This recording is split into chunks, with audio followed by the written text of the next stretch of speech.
question, I guess, is that do you think this film could have used more or less fake titties? I think it didn't go hard enough. Yeah. I think it was like, there was probably 2 in the whole thing. Traditionally, they come in pairs. Yes, exactly. But I feel like for this film was trying to be this film was trying to showcase excess, and I feel like 2 breasts is not excess. Okay, so possibly less nu metal, more fake tits and ass. Yeah. I mean, that's my vibe. Less nu metal, more new breasts. Tall. I already regret having you on. Okay, thank you very much. See you later, bye. No, come back. Okay, here I am. All right, well, welcome Ben Volchok. Hello, Lisa Dibb. To Re-AniMates. Hello. This is that podcast I do, remember? Yes, that's what I'm doing in your house. Yes. Yeah. I mean, you and I are friends. We don't normally sit around talking into mics. No, we normally just talk. Just like old friends do. Just like old friends do. But we hardly ever talk about Jeffrey Combs, which is what we're going to do today. Great. Sign me up. You're in now, bitch. Good. So today we're doing Faust, Love of the Damned, from 2000. This was like probably one of the first ones that you put your hand up for when I asked you what movies you wanted to do. Well, I think I picked this one because it was directed by Brian Yuzna, who also directed the film Society, which is excellent. Also, Bride of Re-Animator and Beyond Re-Animator. Sure, okay. Probably more well-known for those. More well-known for those, perhaps, in this context. But I haven't seen those, but I have seen Society. And it's pretty incredible. Is it about society? It's about society, and it's also about a society. Wow. Like a secret society. So it's like the Joker? Because I like that kind of edgy stuff. Oh yeah, it's real. No, it's not. I would say that it's not so much edgy as in saying stuff about society, but it's more, we live in a society. I think it's more talking about class differences and sort of the way that the upper classes are essentially their own kind of perverted secret society. Yeah. It's true. It is true. Is Jeffrey Combs in it though? No. Then I don't care.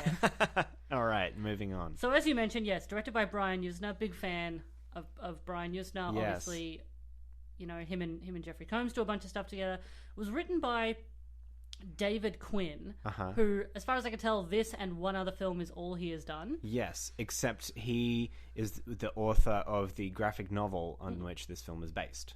Yes. So the other writer credited to this film is Miguel Tejada Flores, who wrote Revenge of the Nerds, but was also one of the many writers on Disney's The Lion King from '94. Okay. So I was like, I've never heard of this guy. And I went to look at the writing credits for The Lion King. There's 30 writers for that movie. Yeah. How... did each of them write a letter of Hakuna Matata? Everybody had one animal they had to write for. I mean, that wouldn't surprise me, to be honest. Yeah, it's hey buddy, you've got a real zebra voice. We're going to get you to do the zebra. Yeah, it's you are really insufferable. Can you be Zazu? Do you know anything about the graphic novel? I managed to track it down, and when it was first released, it was supposedly, allegedly, one of the first comics or graphic novels to really push the quote unquote comics aren't just for kids angle. So in order to prove that, they went entirely in the opposite direction, and they just went gratuitous sex and violence just in every issue, in every pretty much panel even. And that's definitely not apparent in this film.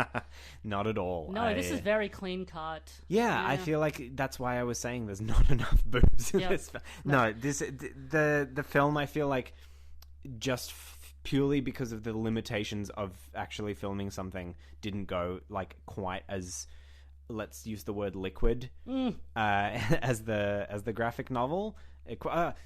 Perhaps not quite as graphic, because a lot of the the main, or the titular character, let's say, of this film kills a lot of people, and in the graphic novel, some of those kills are quite graphic, and then there's also just a lot of graphic sex with genitalia very visible, which I suppose they didn't really want to put into the film.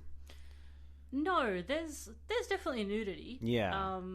No dicks, though. No penetration. No dicks. Yeah, Boo. no dicks. That's right. I'm all for equality of genital representation. This film also won an award. Did it? Yes, it won Best Special Effects at the Catalan International Film Festival. Well, that doesn't surprise me. I mean, I feel like if there's one thing to say positively about this film, it's the special effects. I think those were actually legitimately very, very impressive. Yeah. And not to again bring it back to the film Society by Brian Usna, but the person who made the special effects for Society is a person called Screaming Mad George. Yes. Who also made the special effects for Faust, Lover of the Damned. Oh, he does everything with like full moon features. Yeah, like, right. It feels like every time I watch a Jeffrey Combs movie, Screaming Mad George is involved somehow. Right. Yeah, and it like genuinely like masterful. Yeah. Practical effects, like really, beautiful, icky stuff. Yeah. Visceral. Yeah. You can feel the goo coming off the screen. So in this movie, we open on a man who we find out is called John. John. He's played by Mark Frost. Not the Twin Peaks Mark Frost, for anyone wondering. Good to know. Yeah. Who's the Mark Frost from Twin Peaks? The person who co-created it with David Lynch is a person called Mark Frost. Oh, okay. Yeah. No, this guy's just an actor. Just a dude from England. Okay, yeah. So hang on, we'll talk about where he's fucking from. Okay. But he was a regular on Poldark, and he has done almost entirely TV. Yep. But his accent in this movie is incomprehensible. I genuinely could not work out whether he had been asked to do an American accent and then just couldn't really do it. Or maybe that's just what his accent is like, because maybe he lived in America for a while, so he had like a meshing of like his British and American accents. But I mean, there was one point where it's like he was doing like a Southern accent as well. Yeah, it was very I'm going to Occam's razor this and just err on the side of he wasn't very good. No, he's not a brilliant actor in this. No, just in terms of his accent. I mean, he was okay, but in terms of his accent, I would say that he's just attempting an American accent and failing. See, I don't know why, Brian Usna, for instance, why he would have been watching what this actor is doing and going, just let him be British. There's no reason this character has to be American. Oh, but see, this film is all about America. Is it? No. Yeah. I mean, in a way, isn't every film about America? That's right. Yeah. When you think about it. When you really delve deep, the subtext of every film is that it's about America. It was so messy. I just don't know why he didn't just be like, oh, maybe either let's give him some more time with the script, or just do a British accent. I mean, I don't know. It's because again, like the special effects are so well done, and that it almost feels like a lot of the parts of this film were paid attention to, but then there's all these things that weren't paid attention to very well, including the script itself. Yeah, there's a lot of good parts of the script, but most of them are not for John's character, unfortunately. So when we meet John, he wakes up in trashed apartment, and his girlfriend is dead. That's what we know about John. We are immediately treated to a dazzling array of nu metal from the turn of the century. I mean, the names on this soundtrack. Oh my god. Fear Factory, Coal Chamber, Cradle of Filth, Sepultura, Soulfly. I mean... You're clearly much more well-versed on nu metal than I am. I didn't go through a nu metal phase. I was a big nu metal fan. I went like pop punk nu metal, straight. I went straight from boy bands to like pop punk. That's a pipeline that I can envisage. That was pretty cool. I went straight from Backstreet Boys to Good Charlotte. I was a bit of a rebel, you know. I used to hang around shopping centers.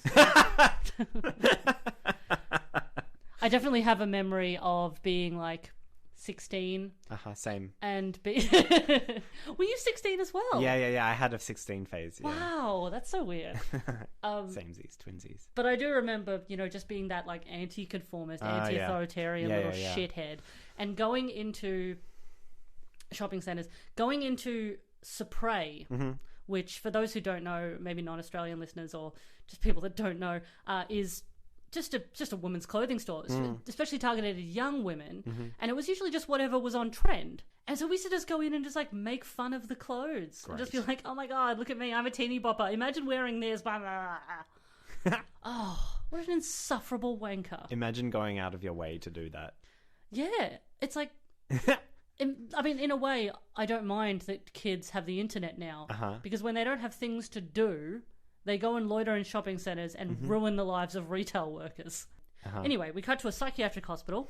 We meet Jeffrey Combs almost immediately. Oh, yeah. Fabulous. That's what you want in a film. I'm so sick of sitting around waiting for JC to appear. Yeah. It is. It's like Easter. So Jeffrey Combs plays a cop called Dan Margolis, and he's talking to John's doctor. And he says that John has killed, or John Doe as they think of him, has killed 19 people. And we know why. Because we have flashback, and we have so many flashbacks in this movie. There's just going a lot of flashbacks. back and forth, back and forth, back and forth constantly. So in one of our flashbacks, we go to the Chinese embassy in whatever city this is in, where there is a major kerfuffle. I guess Jeffrey Combs is meant to be playing Margolis as like a renegade cop. A little bit. Yeah. He's a little bit of like a doesn't play it by the rules kind of guy, which you can tell because he's got sideburns. Was he wearing a leather jacket? Yes. Was it? Yeah. Pretty much the whole movie. That's a signifier.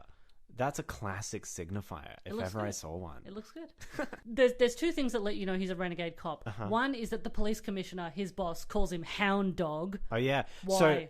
So I was thinking about this, and this is a reference to, in the graphic novel, they talk about how he looks a bit like Elvis, and so a lot of people make fun of him for looking like Elvis, and so he hates it.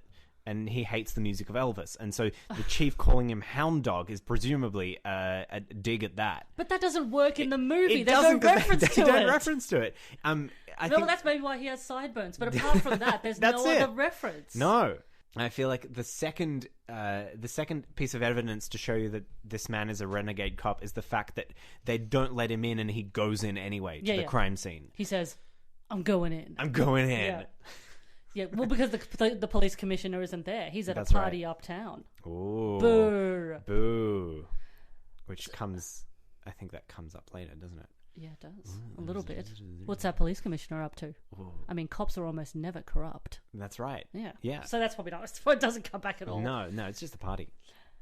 So he does go into the embassy, and it's a mess. Bodies everywhere. Bloodbath. He's exploring, looking for the perp. He is attacked from above. By a man with knife hands. That's right. Knife Hands McGee.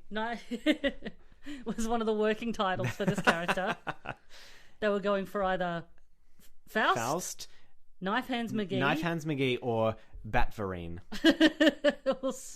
or Stabby Jones. The Knife Hands actually look like shit the more you see them. Throughout this movie, they get really wobbly. They look like car antennas.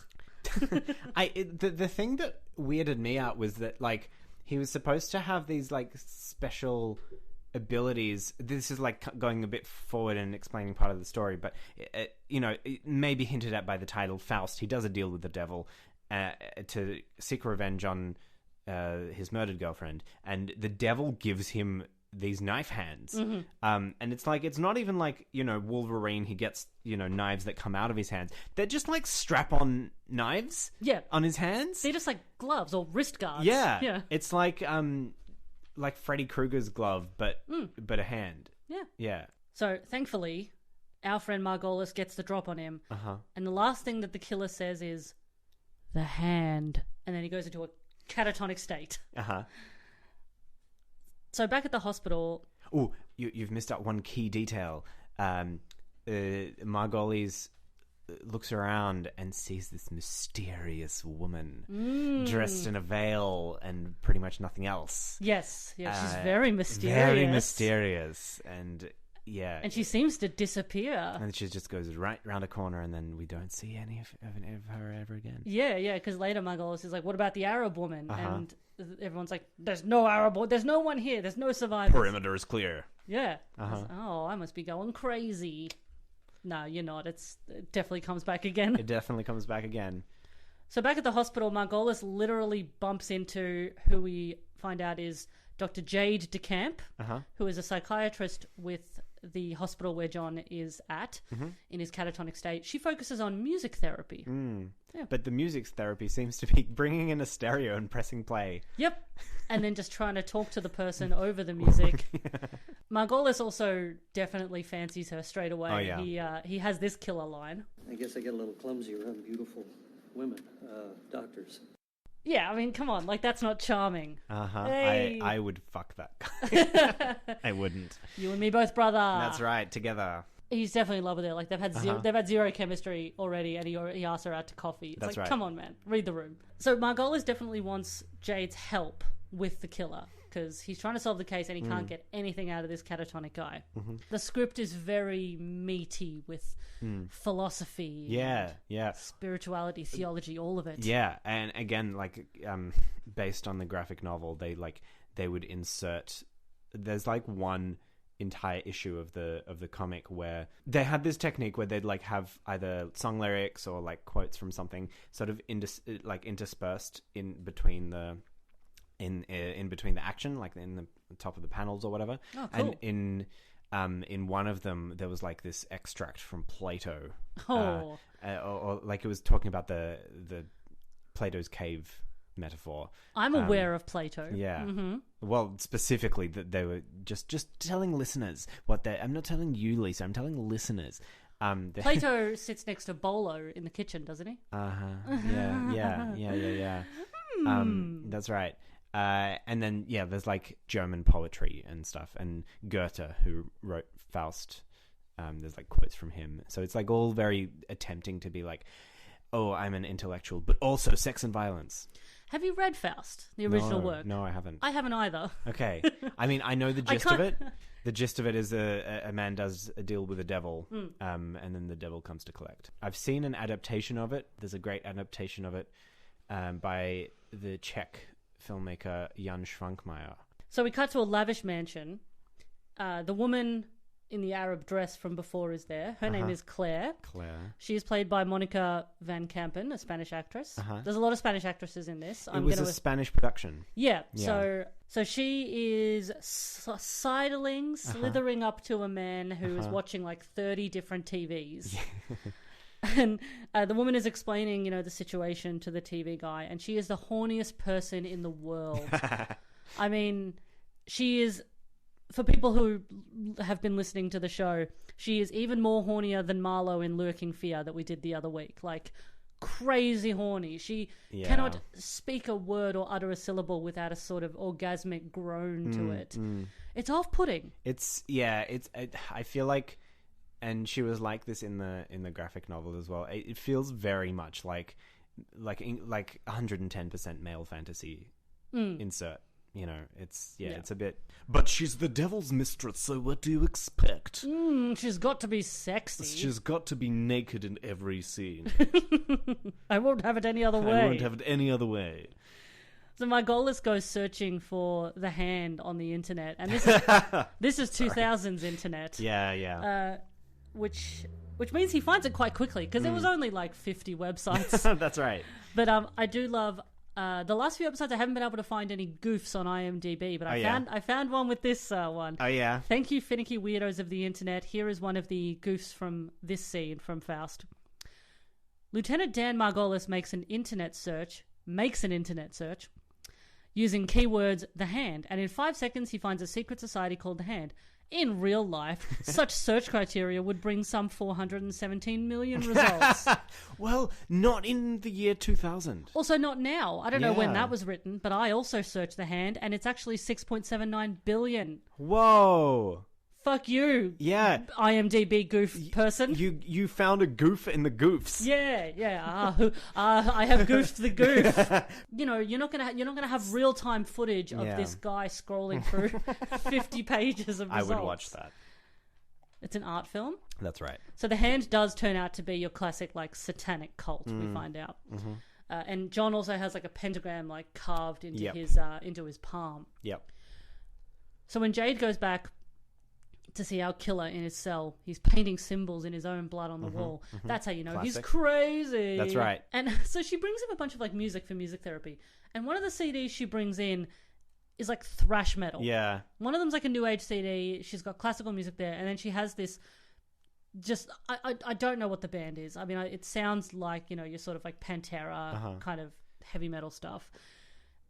And he eyes it, so she puts it on. And as soon as the music starts, he loses it and smashes the stereo, and all of his memories about what has happened to him come back. Yep. So this is where we get his backstory. Yeah. So his name is John Jaspers. John Jaspers, JJ. He's a painter. Yeah, yeah. So one night, him and his girlfriend are attacked by people smugglers who want payment for the girlfriend, I guess, had come into the country and maybe hadn't paid the mobsters. Who's to say? But they beat up John, they put on heavy metal music, and they trash the flat and kill the girlfriend. Yep. So we find out that John, you know, in a moment of depression, he's standing there, he's lost all hope. He is approached by Claire. He's standing on the edge of a bridge. Yes. Yeah. He is approached by Claire and our TV guy, who is called M. He's called M. And he is played by the fabulous Andrew Divoff from the Wishmaster movies. Yes. He is so good. I watched Wishmaster for the first time after like wanting to see it for ages, purely to see what this actor was like in it. And he's incredible. He's so good. It's having so much fun just going, yeah, as you wish. What is your wish? Yeah, it's that. I feed on souls. I literally cannot imagine him not playing a villain. Yeah. Like, imagine like Andrew Divoff walks in and he's just like your dad. Like, have a good day at school, son. Did you do your homework? Jam on toast? Yeah, Andrew Divoff just working at like Burger King. Yeah, yeah. Would you like fries with that? I'll give you fries. I'll give you all the fries you could ever want. And dunks you in the deep fryer. Yes, yeah. He's always a villain no matter what. That's right. No, he's wonderful. I love when he pops up. He actually, him and Jeffrey Combs have another movie together. Oh, do they? Yes, which I will eventually cover. That'll be a surprise for another day. So we get a little bit of the deal that M makes with John. I can help you. Why be like the rest of the suckers?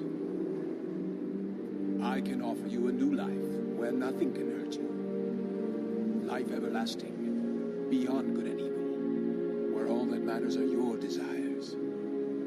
You can have the power to express what you feel inside. I feel nothing inside. Oh, you feel something. No question about it, you feel something. I feel hate. Hate's nice. The thing I definitely realized in this scene, as like scary and stuff as it is I'm like, the actor who plays John has a big, rubbery, silly face. Yeah, he does. The expressions he makes, and I'm definitely going to put up some screen caps on the socials after this episode goes out.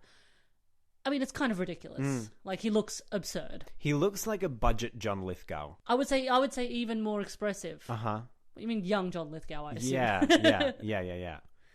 So M wants John's soul. Literally signs a contract in blood, and then M gives him the knife hands. And he goes, go off and get your vengeance. Yep. And then he goes, finds the people who killed his girlfriend and trashed his apartment and stuff, and then slices them up in very macabre ways. Slices him up a bloody treat. Yeah. He is having a whale of a time. He is. But M, basically, even after he's taken his revenge, wants John to keep killing for him.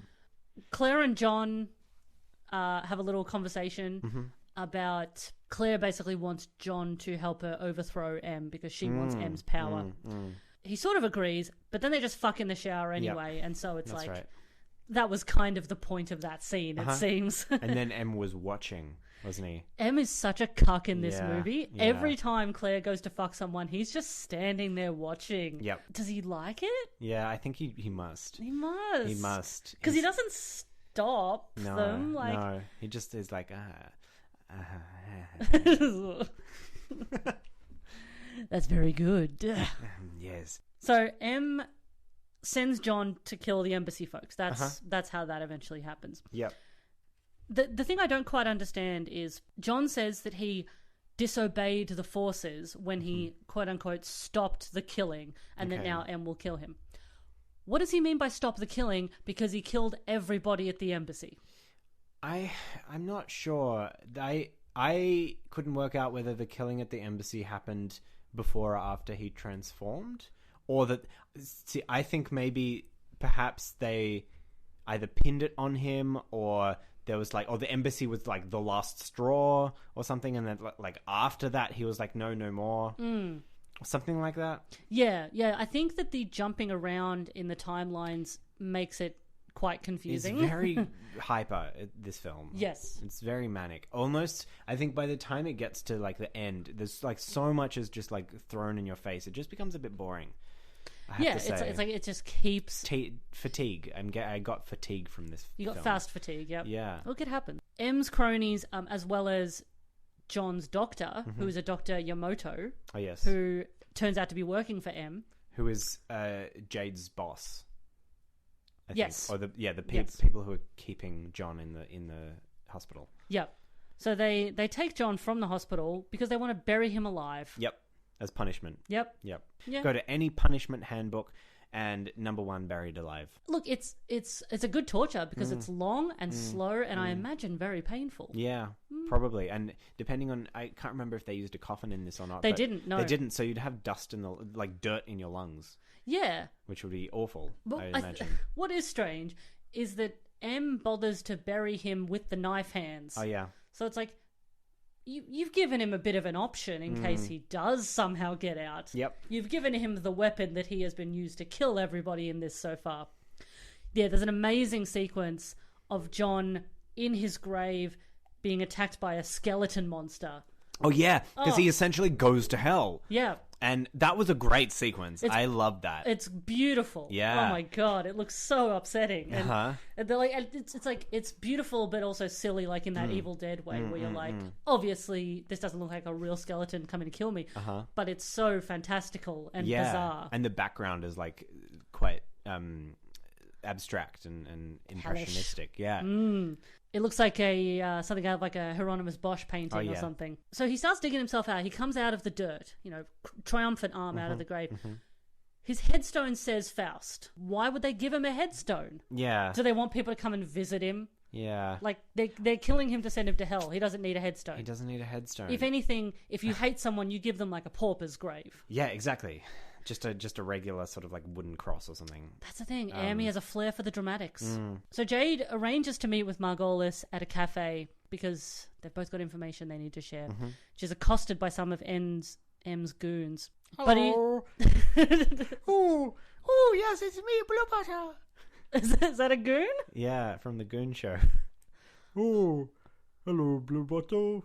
Oh, it's me. Hello, Echoes. Oh, I made a deal with the devil. Oh, did you? What was it like? Oh, it was very, very wet. Am I going to have to stop you? Yes. Yeah. I just thought, no, he'll tire himself out eventually. Eventually. How long have you got? Thankfully, though, Jade is saved. Sorry.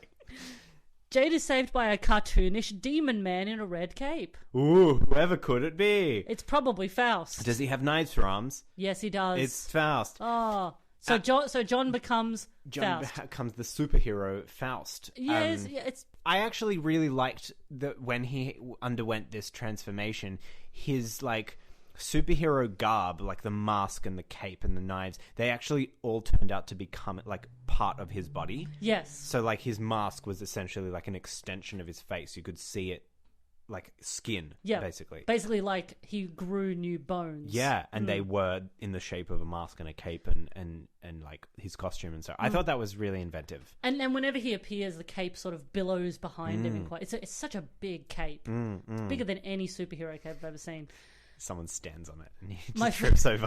Whoa. Whoa. He's having fun. He's in the, again, I know I keep coming back to the graphic novel, but I always find it fascinating to see like where stuff has come from and how they've turned it into what we've seen on the screen. And in the film, he also like he sings like almost like ironic fitting songs that go with whatever he's doing, or like whatever type of killing he's doing. And so he'll like put out a song lyric to go with some kind of kill that he's done. He's got real Deadpool vibes. Yeah. Isn't he a cheeky little bitch? Exactly. But thankfully, he saves Jade from the goons. He kills a few of them. There's decapitating, eye gouging, all that fun stuff, and then they disappear. So later, Jade and Margolis are discussing John, and she explains John's devil situation and the hand. They're like, we need to find John. But back at M's mansion, Claire is again being so horny. So Claire is trying to fuck one of M's goons. She was trying to fuck one of M's goons, and then she slits his throat. Yes. Mid-coitus. And she loves it. Yeah. I mean, look, it's sex and blood. You know, that's like really goth. I think that she has a pattern of just trying to get people on her side to take down M and then fucks them. That's pretty much all she does in this film. Yep. And again, M is just watching. Yeah. You know, how he do behind like a two-way glass. What follows next is the silliest fucking scene in this movie and most other films. It's top 10 beautiful. Silliest, like most bizarrely creative things in horror movies. So what M wants to do is he wants to basically torture Claire by using her own sexual wiles against her. He makes her boobs as big as like human children, and they just grow and grow and grow until they are just obscenely huge. They're like hot air balloons. Yeah. Yep. Yeah. He also makes her come so much that she melts into an ass puddle. She loses all liquid. Yes, so she... Oh, because her ass turns into the same size as her boobs as well. So... Giant, massive ass. What she sort of ends up looking like, and I'm going to have to put a picture on the socials, even if it is a bit of a spoiler for people who actually want to watch the movie, because it is very fun to see this for the first time without being prepared. But I cannot describe to you how this looks. It's kind of like someone had 4 pancakes really close in a pan. Yeah. And they sort of stuck together. Yeah. And then there's just a little face in the middle of all of it screaming. It's like 4 like novelty oversized beach balls, skin colored, all smushed together in a van. Yeah, they're kind of like melted in the sun a bit. Yeah. You know, they've gone a bit dimpled. Yep. And then a head in the middle screaming. And then but her arms go really thin, presumably because she came so hard that all the liquid from her body went away. We're not guessing that she came so hard. There is a scene that shows that she is just gushing. It's filthy. It's incredible. Like I was actually, it's wonderful. It's so funny. Again, mad props to Screaming Mad George, who really evokes some of his work on the Brian Usner 1989 film Society. Look, I'm going to have to watch it. You are. The visual of this is so staggering. It's amazing. But he does bring her back to normal. He just wants to show off his power. Mm-hmm. It's like, don't mess with me, buddy. Yeah. Yeah, stop fucking everybody, you weirdo. But I won't stop watching, but you stop fucking. I'll turn you into a boob goo. So Margolis and Jade are back at Jade's house. Jade's got police protection. Mm-hmm. She has a bath, and as she's sort of reminiscing, just thinking about stuff, we see one of her memories, which is her when she's a child being spooked by this sort of gooey faced man. Oh yeah. But she snapped out of that. But don't worry, we come back to it later, unfortunately. So she gets a visit from John, who's back being a human man. Mm-hmm. He warns her against M's forces. His heavy metal theme starts, because pretty much every time Faust appears, heavy metal music starts playing. It's great. And he kills a bunch of cops. Jade escapes to the subway, and she's calling Margolis, trying to get help. And then he runs down to meet her. He's trying to find her. And then Jade is almost taken away by the corrupt police commissioner and the corrupt Dr. Yamoto. But then she flees onto a train, and then there's this great scene of Faust kind of tearing a train apart, trying to kill the cops that are trying to get him and trying to get Jade back. It's fun. It's very claustrophobic. He does a thing with his knife hands where he like goes through the top of the train and makes it electric. Yeah. Yeah, there's just a lot of really fun ideas like that in this.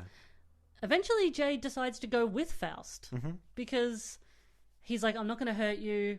But then she can also tell that, I mean, she knows that the police commissioner and the doctor are corrupt. They're in on it. So she's like, well, I'm actually probably more safe with this demon guy. And she's like, I can fix him. Yeah, she's like, oh, he's kind of cute, actually. Well, I was expecting the whole time, because the original plot of it was like they knew she was his psychiatrist before he made this deal. Oh, okay. And so they were like in love, and she like abandoned all of her psychiatric ethics to like have an affair with him, and then he died, and then he came back to life. She does throw out her psychiatric ethics because then they go back to his place and fuck. And she's like, I wanted you from the moment I first saw you.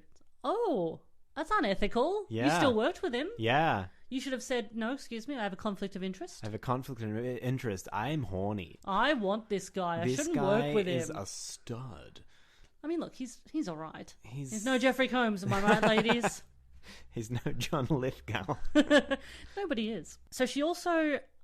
Unfortunately, the movie becomes a lot less fun after this because she remembers the goo man from earlier and she tells John her story, which is that she was sexually assaulted when she was a child. Yeah, by her father, I think.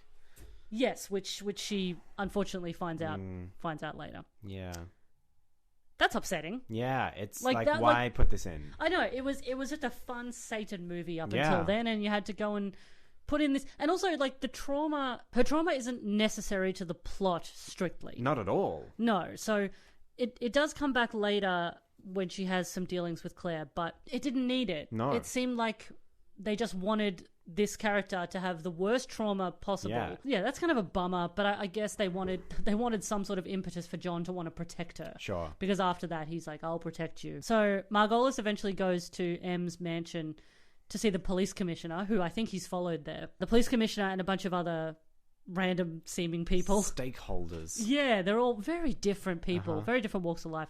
They're all meeting with M, talking about this night that is coming where they will summon the beast. Or the homunculus. the homunculus. Isn't a homunculus a human? I think a homunculus is like I thought it was like a primitive human. Yeah. Like but I think it's sometimes used as like a beast. Yeah. Yeah, I guess it could be one of those man beast hybrid kind of. Well, when we see the beast later, it is no part of it is a man, but we'll get to it. Yeah. M talks about homunculus and the beast who will walk the earth tonight. And then M and the police commissioner get into an argument, and M summons a beast out of his chest that eats the commissioner. Classic move. Number 2 in Punishment Handbook. It's really good, and it looks good. Yeah. Again, the effects are really good. Yeah. Again, mad props to Mad George. Oh, love that guy. Yeah. So Margolis is actually watching all of this, and he calls Jade to tell her about M, and he says, come to M's mansion, you've got to help me. I also noticed that when she's on the phone to Margolis, she says he's asleep, which, makes Margolis be like, I bet they had sex. Oh, cocked again. But when they have a shot of John sleeping when he's in a human form, is he wearing nipple clamps? Look. He looks like he's wearing nipple clamps. Is it part of it? It's not part of his suit, is it? I wouldn't imagine. No. Because he's in human form. I missed that. I'm you gotta be looking for it, I guess. I'm not. It's one of those things where you start looking for nipple clamps. You see them everywhere. Yeah, Claire is now trying to fuck Dr. Yamamoto because she wants him on his side because he administers M's all his tonics and his potions, medicines. Yes, all of his various things that keep him powerful. Yep. And again, she's just she's wearing like a suit jacket, but just like pasties underneath. She's a bit of a one-note character. Well, a two-note character. Yeah, boing boing. Those are the notes, yeah.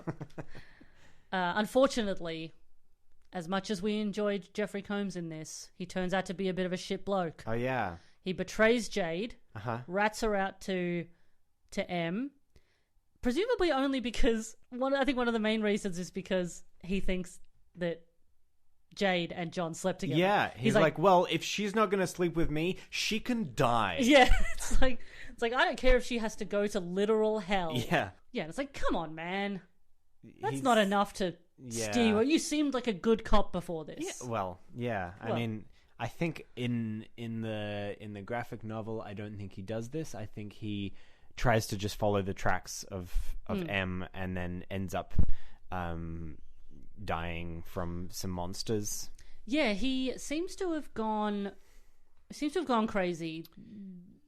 Something about maybe the influence of M. Yeah. I mean, we don't see a lot of it, but something about it has obviously turned him astray. I was wondering about that, because that was like a real quick 180. Yeah.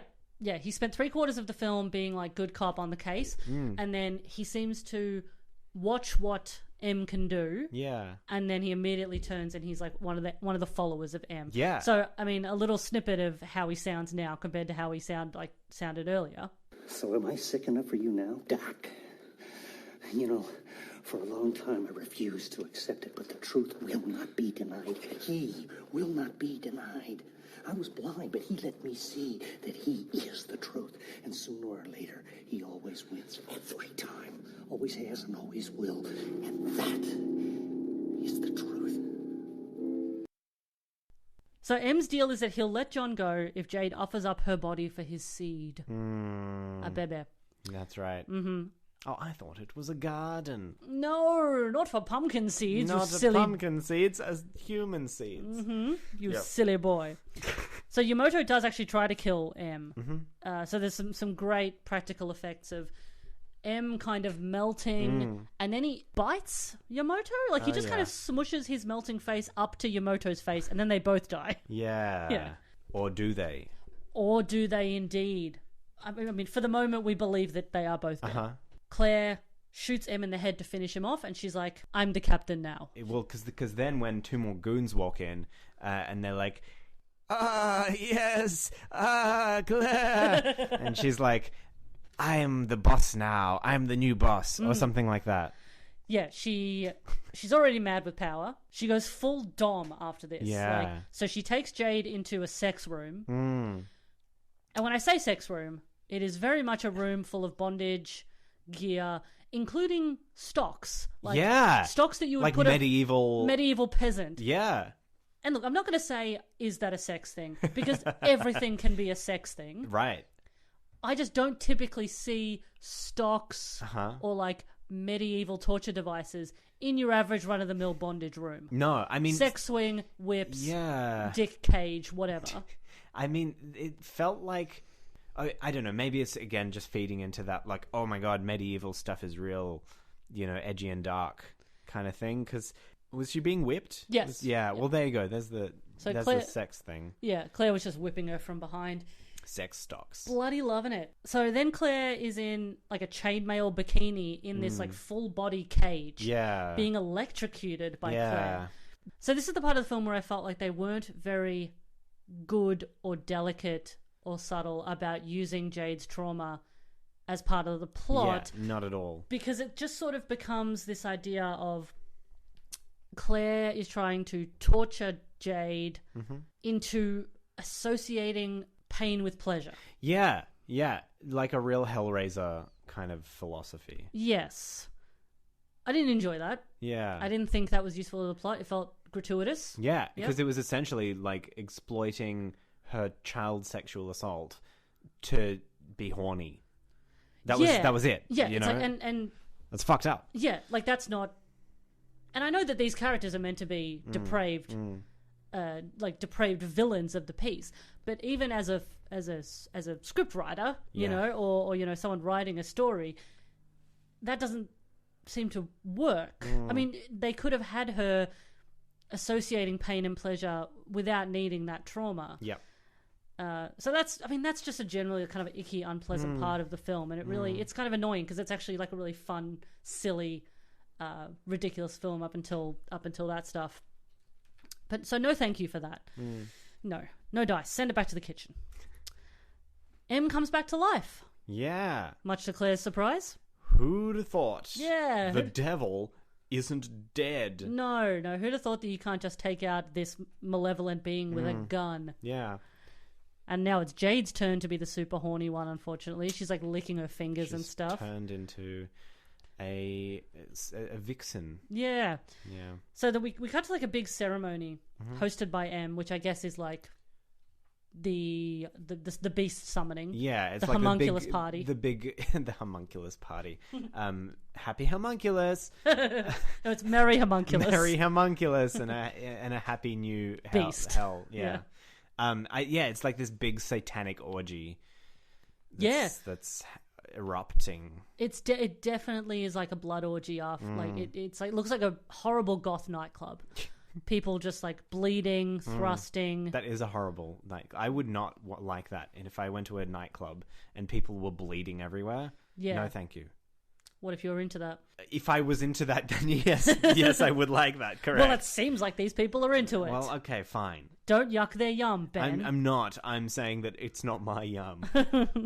It's my yuck. So M has strung up Claire as a sort of a sacrifice, and he pulls a snake out of her belly. Oh, yeah. Which again looks great. It looks so horrible. Like just really viscerally imagining a snake coming out of your guts. I don't think I'd enjoy it. No.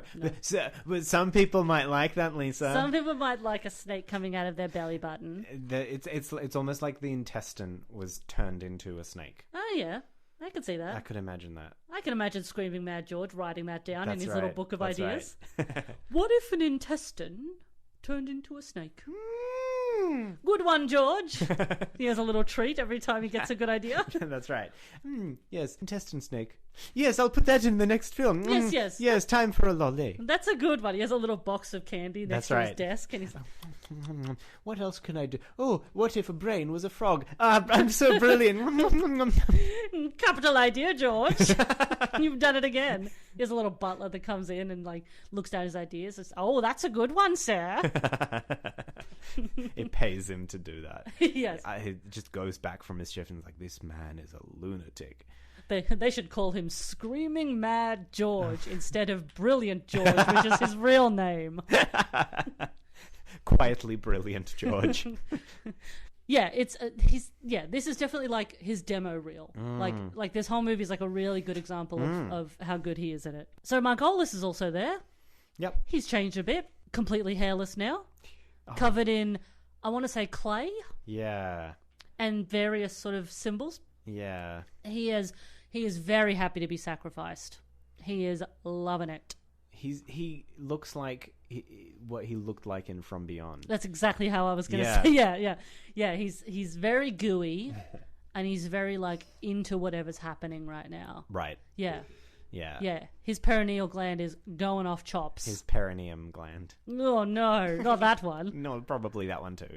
What a hilarious This is a misunderstanding. Satanic orgy. Margolis gets the snake in his mouth, and it sort of goes into his body. Yeah, something like that. It turns into his intestine. Yeah. Yes, brilliant idea. It's not really clear what that particular sacrificial ordeal was for. About this point, when I had the realization that I remember like messaging a friend and being like, this film is too horny. And my friend was like, you're saying that just now? Yeah, most of the horny stuff has already happened. I Ben. know. The blood orgy that ensues after Margolis is sacrificed isn't even the horniest thing of this film. There actually isn't that much sex in the blood orgy. Most of the sex happens earlier. Yeah, true. Because Claire wants to fuck everybody. That's right. So we hear some new metal playing, which means... Who's coming? Who's coming? It's our old mate Faust, the Kramer of the gang. Here's Faust. Yeah, he bursts in the door like Kramer. Yeah. Like, hello. Nah. John is a bit disgusted because Jade wants to fuck everybody. Yep. So he goes catatonic again. Yep. So he comes in as Faust, but then he's just like, oh, I don't like what's happening. Retreats into his John shell. He retreats back. But he does get to be cucked himself as he watches M fuck Jade. That's right. They should call this film Faust Cuck of the Damned. Ha ha ha ha ha ha. And then we finally meet the Beast. Oh yeah, the homunculus. He's a big lizard guy. Just some kind of weird slimy gooey lizard dragon kind of thing that pops up out of the ground. It's mostly lizard. M says this, which is really horrible.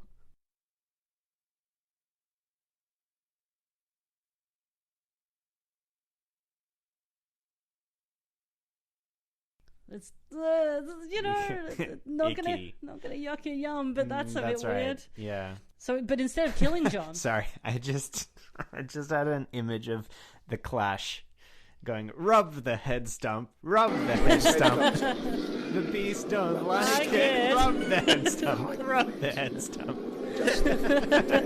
But she doesn't. She doesn't. No, M wants her to kill John, but she doesn't. Instead of killing John, she sets him free. She slices through his restraints. Which I guess upsets the homunculus. Because then the homunculus kills everyone at the party. Yep. Which is kind of a drag, because it's like, we're having a good time, and this guy just came and, like, just really harshed the buzz of the night. Yeah, just, we were just mellowing, just hanging out, and then just some fucking beast comes in and just incinerates everybody at the party. So why do you have to be such a buzzkill, man? It's like, everyone was getting along. Yeah. We were going to go out later. Yeah. We were going to go to Deviate. And, like, I was just about to chuck on some machine head, and then just this beast comes and just like, now my friends are ashes. It's so annoying. Yeah, Ashley. So now we get Faust versus homunculus. Ultimate fight. It's not very fun. It's not much of a fight though. Like, no. It is not a very long fight compared to the other scenes in this movie. I think there's a little bit of tussling, which just kind of ends with simultaneously Jade stabbing M and John stabbing the homunculus, which sends the beast back to hell. Yep. That's pretty easy, actually. And that's it. The end. Well, almost. It's just so... It's kind of anticlimactic, like, the way the beast dies. Like, it actually took more effort to kill M 2 or 3 times than it did to kill this hell beast. Yeah, literal... summoned creature from the depths of hell. Yeah. Do you think it died, or do you think it was just like, this is just what you do to like send it to hell, banish it out of the circle? There's another sort of insert of Jade's trauma. Oh yeah. In order to further the plot, where she says that the deal that they did wouldn't work anyway because she's infertile from the trauma, and it's like, oh god, come on, man. This is a fantasy movie. John/Faust defeats M. Not entirely clear how. Yeah, you probably know better than me. Yeah, it's. I was watching it and I was kind of like, it was very much one of those things like, wait, what happened there? How did that work? Again, kind of anticlimactic. Like, most of the film, 90% of the film was running on this really high octane energy, big ideas, peaks and troughs, and then it kind of peters out at the end. And then John dies, I guess, from the shock of it all. And then that's the end. That's it. Yeah. And then we are left with Jade crying over John, who I guess she loved. She must have. Well, they slept together once. I mean, that's right. Big clingy, but yeah. And so it's kind of anticlimactic considering how much had been happening up to then. But that's Faust. That's right. Old Fausty boy. That's right. Old Faust and the Furious. Hey, that's a good one. That's a sequel. Yeah, Faust and the Furious. Too Faust, Too Furious. Yeah. I reckon if they had taken out all of that stuff about Jade's horrific trauma, I reckon this would have been pretty much like a wall-to-wall pretty fun time. Oh, I feel like there was just... It was... To me, it was too... Like, even... beside, like, putting that aside, it was too all over the place. Like, it kept jumping from this to that, and they were trying to insert this plot and this plot, and then this happened, and then this happened, and it just, I think I was saying that before, it just, like, it was overwhelming to the point of fatigue, I think. Yeah, I think they had those big spikes of energy and ideas at the start. They should have spread them a little bit thinner. Gone with a little bit more balance. Yeah, like Wishmaster. Yeah, like Wishmaster. Wishmaster is definitely subtle. In terms of the reason for the season, the reason for this podcast, Jeffrey Combs. I don't really like when he has to play, like, quote-unquote normal characters. Yeah, okay. Like, here he's just like, I'm just a cop. I'm trying my best to solve this case. I'm like, I don't believe that. Yeah, I don't know. Where's your crazy, Jeff? It turns up. Yes, it turns up at the end. Too late, though. Yeah, I don't know. I mean, it was like, I feel like he didn't... I mean, he was good. It was, I think... Perhaps the reason that you like him so much is because he's great at playing these just demented characters. Absolutely. But yeah, he was pretty straight-laced, even for a renegade cop. Yeah. unfortunately, I think the character was probably a little bit too ill-defined in terms of what do they want this character to be in this film, because really he is a way of connecting Jade to John, but that character could also not have been there. Like, she could have just been his psychiatrist. Yeah. Like, she was already working with John. They had already met. That was already enough of a connection. Yeah, there's also big chunks of the movie where he disappears and you just don't see him. He's like on his computer. Yeah. And it's like, I think that they should have just brought him either more into the plot or, or cut him out. Obviously, he's doing a good job, like, with the character. Yeah. I kind of do, now that you've said that, I kind of do wish that he was more of like the character you were saying, like this kind of like guy with this weird Elvis complex. Yeah, and it's because there was like this subplot where there's some like pirate radio station, and again there's like the voiceover from the radio kind of intersperses throughout the panels, and there's one bit where they play an Elvis song. And they think, and then he's like, they did this on purpose to spite me. I mean, I would say that Faust and to a lesser extent M are the only people that get like fun lines and they get to have a bit more fun with the character. I mean, I think Jeffrey's doing a good job. There's definitely I've seen another film of his where he plays a cop, and this is a lot better. Okay. So that film must be trash. It is trash. Okay. We'll cover it eventually. Yeah, I won't. No. I'll get you back. I'll drag you back kicking and screaming. Yeah. Anything to plug, Ben Volchok? Well, you can find me on Facebook and Instagram at Ben Volchok and on Twitter at Zomgmouse. Zombmouse? Zomg.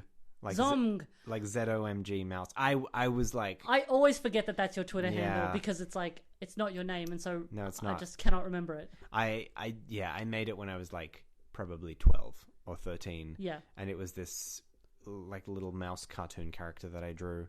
Had Zomg on its cape, and then on the front of its body it had an XD.